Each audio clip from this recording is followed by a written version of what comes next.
آج انشاءاللہ تعالی ہم سورہ یونس کی آیت نمبر 83 تا 86 پڑھتے ہیں اور ان آیات کو سمجھنے کی کوشش کرتے ہیں۔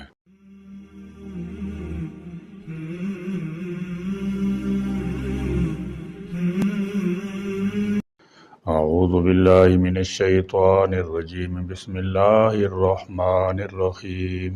فما آمن لموسى إلا ذرية من قومه على خوف من فرعون وملئهم أن يفتنهم وإن فرعون لعال في الأرض وإنه لمن المسرفين وقال موسى يا قوم إن كنتم آمنتم بالله فعليه توكلوا إن كنتم مسلمين فقالوا على الله توكلنا ربنا لا تجعلنا فتنة للقوم الظالمين ونجنا برحمتك من القوم الكافرين فما آمن پھر نہ ایمان لائے موسیٰ پر الا ذریۃ مگر کچھ لوگ من قومہ اس کی قوم میں سے علی خوف ڈرتے ہوئے من فرعون سے۔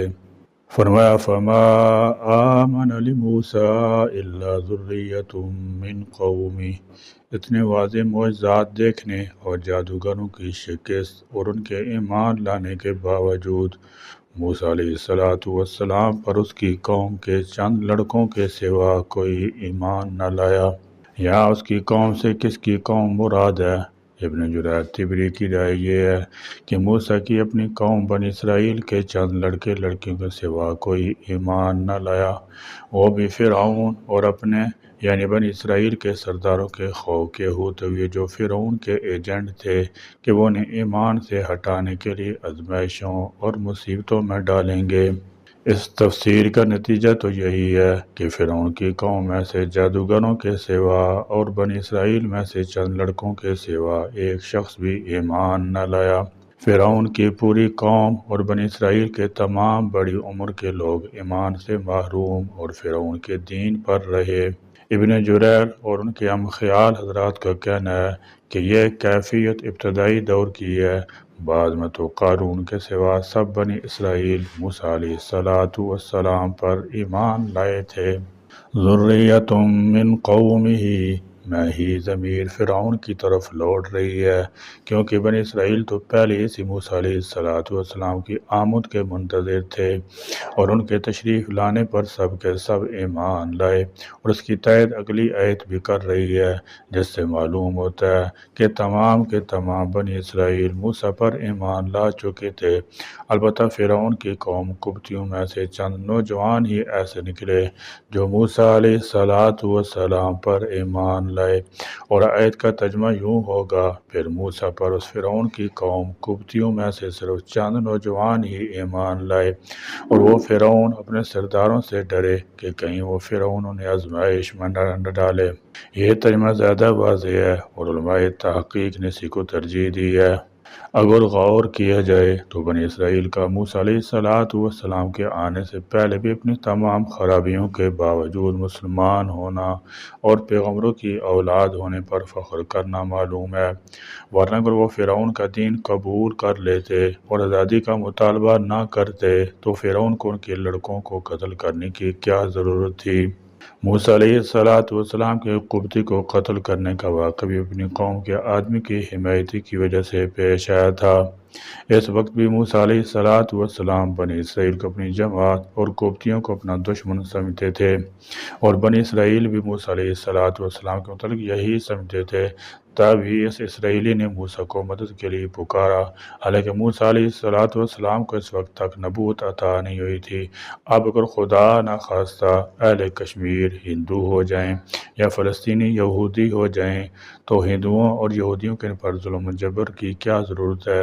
مگر عقیدے اور عمل کی بے شمار خرابیوں کے باوجود ان کا مسلمان ہونا اور اس پر استقامت کفار کو کسی صورت برداشت نہیں تھا۔ وَمَلَئِهِمْ اور اس کے درباریوں ملائہم میں ہم ضمیر جمع یا تو فرعون کی طرف لوٹ رہی ہے، کیونکہ مصری لوگ فرعون کے لیے بطور تعظیم جمع کی ضمیر استعمال کرتے تھے، یا اس مراد بنی اسرائیل کے سردار ہیں، یعنی بنی اسرائیل میں سے جو نوجوان ایمان لائے، انہیں ایک طرف فرعون کا ڈر تھا، دوسری طرف خود اپنے سرداروں کا۔ لیکن حافظ ابن کثیر رحمۃ اللہ تعالی نے آیت کے اس مطلب کی سخت تردید کی ہے، اس اندیشے سے کہ یفتینہم، وہ انہیں فتنے میں ڈالیں، وَإِنَّ فِرْعَوْنَ، اور بلا شبہ فرعون، لَعَالٍ، البتہ سرکشی کرنے والا تھا، فِي الْأَرْضِ، زمین میں، یعنی مصر کی زمین میں، وَإِنَّهُ، اور بے شک وہ، لَمِنَ الْمُسْرِفِينَ، البتہ حد سے بڑھنے والوں میں سے تھا۔ لفظ ذریت کا لغوی معنی اولاد ہے، یہاں ذریت سے مراد بنی اسرائیل کی نوجوان نسل ہے۔ ان نوجوانوں میں سے بھی چند آدمیوں نے ہمت کر کے سیدنا موسیٰ علیہ السلام پر ایمان لانے کا اعلان کر دیا، ورنہ بڑے بزرگ لوگ تو فرعون کی چیرہدستیوں سے اس قدر خائف تھے کہ دل سے ایمان لانے کے باوجود اپنے ایمان کا اظہار کرنے میں اپنی موت سمجھتے تھے۔ طویل مدت کی غلامی، بڑھاپے کی کمزوری اور فرعون کے مظالم نے انہیں اتنا پس ہمت بنا دیا تھا کہ وہ اپنے ایمان کا اظہار کرتے ہوئے بھی ڈرتے تھے۔ جادوگروں کے ایمان لانے کے بعد بنی اسرائیل کے یہ چند نوجوان ہی اتنے دلیر ثابت ہوئے کہ انہوں نے پیش آنے والے مصائب و مشکلات کا ڈٹ کر مقابلہ کرنے کا تہیہ کر لیا اور اپنے ایمان کا برملا اعلان کر دیا۔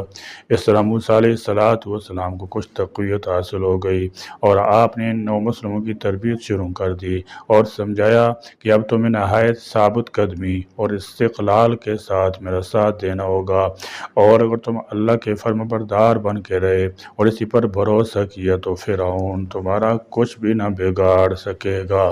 موسیٰ کے اس دور کے حالات اور آپ کے حالات کی مماثلت نوجوان صحابہ اور ان کی عمریں بالکل ایسی صورتحال مکہ میں بھی پیش آئی تھی۔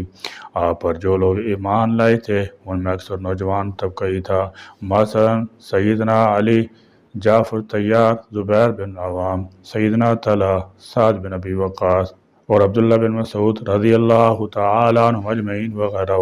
یہ سب قبول اسلام کے وقت 20 سال سے کم عمر کے تھے۔ عبد الرحمن بن عوف، بلال بن رباح اور صہیب رضی اللہ تعالی عنہم وغیرہ کی عمریں 20 سے 30 سال کے درمیان تھیں۔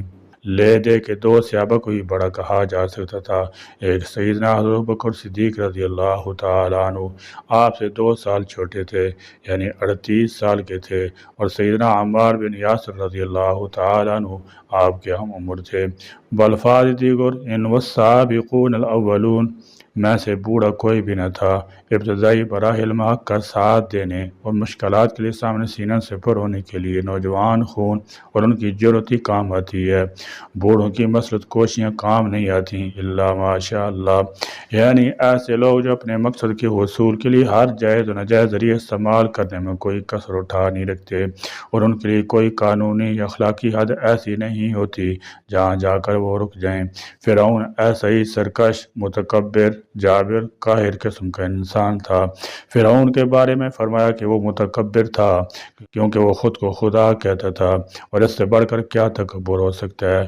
نیز فرعون کو حد سے بڑھنے والا کہا گیا ہے کیونکہ اس نے بندہ ہو کر بندگی کی حد سے گزرنے کی کوشش کی اور الوہیت کا مدعی ہو گیا۔ اس سے معلوم ہوا کہ حد میں رہنا اللہ تعالیٰ کی بڑی نعمت ہے۔ پانی حد سے بڑھ جائے تو طوفان بن جاتا ہے، اور آدمی حد سے بڑھ جائے تو شیطان بن جاتا ہے۔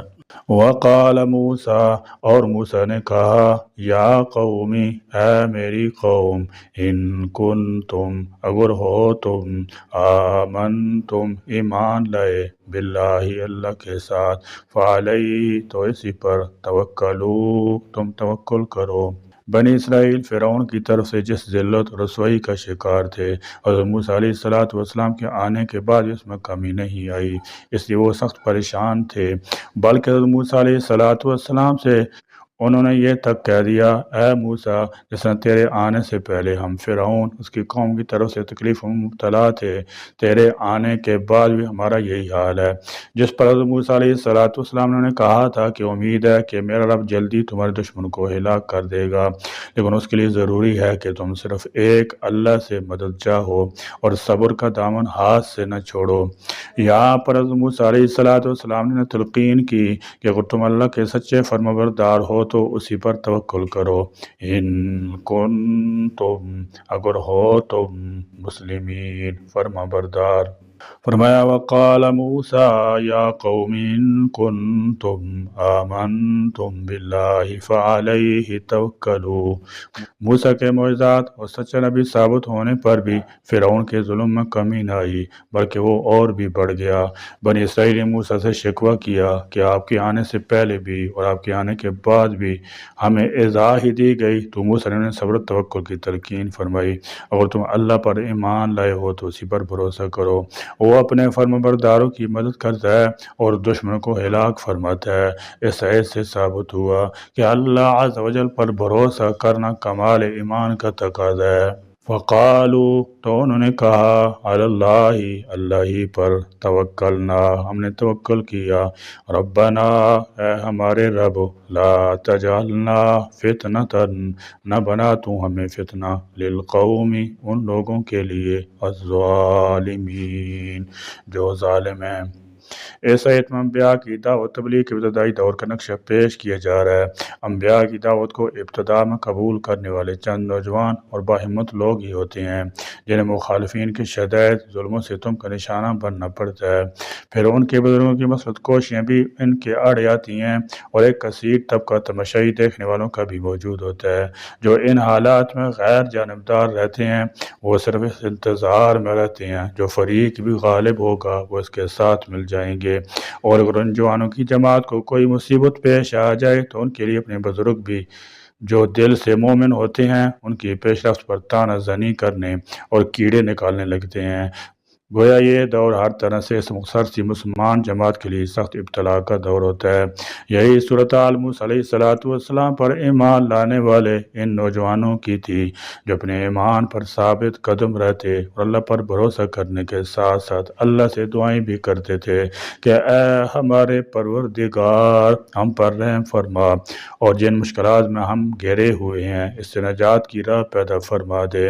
جس سے معلوم ہوتا ہے کہ ایک مسلمان کے لیے وسائل اسباب کو اختیار کرنا اور اس کے ساتھ ساتھ اللہ سے دعا کرتے رہنا دونوں باتیں کامیابی کے لیے لازم ملزوم ہیں۔ نیز یہ بھی کہ وسائل اسباب کو اختیار کیے بغیر میں دعاؤں پر انحصار کرنے کا کچھ فائدہ نہیں ہوتا۔ اللہ تعالیٰ دعا بھی صرف اس صورت میں قبول کرتا ہے اور اپنی رحمت اور مدد نازل فرماتا ہے جب انسان یا کوئی قوم اپنے مقدور پر اسباب وسائل کو بھی اختیار کرتی ہے۔ وَنَجِّنَا اور تو ہمیں نجات دے برحمتی کا اپنی رحمت کے ساتھ من القوم ان لوگوں سے الکافرین جو کافر ہیں۔ فرعون جیسے ظالم لوگ ہمیشہ کمزوروں پر دست درازی کرتے رہتے ہیں، دین میں اختلاف رکھنے والے تو خاص طور پر ان کے مظالم کا نشانہ بنتے ہیں۔ قریش مکہ نے بھی غریب مسلمانوں کے ساتھ یہی سلوک کیا۔ اہل ایمان خود حضور اکرم صلی اللہ تعالی وسلم کو سخت اذیت پہنچاتے تھے، حتیٰ کہ جب ابو جہل جہنم واصل ہوا تو حضور اکرم صلی اللہ تعالی وسلم اللہ کی بارگاہ میں سجدہ شکر بجا لائے، اللہ کے حضور دعا کی کہ مولا کریم ہمیں ظالم قوم کا تختہ مشق نہ بنا، وَنَجِّنَا بِرَحْمَتِكَ مِنَ الْقَوْمِ الْكَافِرِينَ اور اپنی خاص رحمت سے ہمیں کافر قوم سے نجات دے۔ کافر ہمیشہ سے اہل ایمان پر ظلم و ستم کرتے آئے ہیں۔ ہماری امت کے مسلمانوں کا بھی آج کل یہی حال ہے کہ ساری دنیا کے مسلمان کافر قوموں کا تختہ مشق بنے ہوئے ہیں۔ کہیں امریکہ ظلم ڈھا رہا ہے، کہیں اسرائیل اور کہیں دوسرے اغیار، وہ جس طرح چاہتے ہیں مسلمانوں کو ذلیل خوار کرتے ہیں اور کوئی کسی کی مدد کو نہیں پہنچ سکتا۔ اور یہ آزمائش اس لیے آئی ہوئی ہے کہ مسلمان قوم اپنے مرکز سے ہٹ چکی ہے۔ پوری دنیا میں مسلمانوں کے قتل، لوٹ مار کی داستانیں سنی جاتی ہیں، جیسے ابھی 1.5 سال سے فلسطین میں ظلم و ستم ہو رہا ہے، اور لبنان، قبرص ہو یا افریقہ، فلپائن ہو یا افغانستان، ہر جگہ مسلمان ہی مصیبت میں ہیں۔ لہذا اہل ایمان کو نہایت خلوص کے ساتھ اللہ رب العزت کی بارگاہ میں دعا کرنی چاہیے کہ انہیں کفار کے مظالم کی آزمائش میں نہ ڈالے۔ ہندوستان کی ہندوؤں کی تنگ نظری بھی آپ کے سامنے ہے۔ تقسیم ملک کے بعد ہندوستان میں 30,000 سے زیادہ ہندو مسلم فساد برپا کیے جا چکی ہیں، جن میں لاکھوں انسان موت کے گھاٹ اتر چکے ہیں۔ یہ سب کچھ ہندوؤں کے ہاتھوں مسلمانوں کے خلاف ہو رہا ہے۔ جہاں بھی کسی کافر یا مشرک کو موقع ملتا ہے وہ مسلمانوں کو ذلیل کرنے کی کوشش کرتا ہے۔ بہرحال اس زمانے میں دنیا کے تمام خطوں میں مسلمان کڑی آزمائش میں مبتلا ہے۔ اللہ کریم ہمیں قرآن پاک پڑھنے، اس کو سمجھنے، اس پر عمل پیرا ہونے کی توفیق دے۔ آمین۔ وآخر دعوانا الحمدللہ رب العالمین۔